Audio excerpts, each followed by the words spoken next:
Bérénice est rentrée chez elle, mais la traque de son ravisseur continue. Les gendarmes recherchent le conducteur d'une fourgonnette aperçu sur les lieux de la disparition de la petite fille de 7 ans. L'enfant a été déposé jeudi soir devant le domicile d'un médecin, quelques heures après le déclenchement du plan Alerte Enlèvement. Elle n'aurait pas subi de violence. Sid Ahmed Glam présenté au juge antiterroriste en vue d'une probable mise en examen après 5 jours de garde à vue. La jeune femme de 25 ans de son entourage, qui avait été interpellée à Saint-Dizier, a en revanche été relâchée.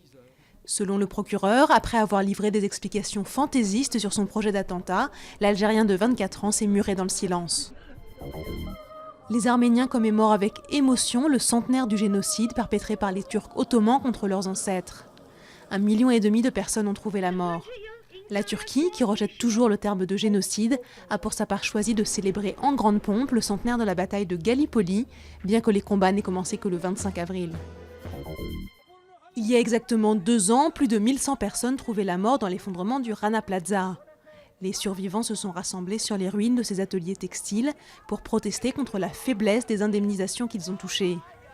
À Paris, le collectif Éthique sur l'étiquette a manifesté chez Benetton, reprochant à la marque de n'avoir versé qu'un peu plus d'1 million de dollars aux victimes. Difficile à croire, mais 147 tigres vivent dans ce temple de Thaïlande.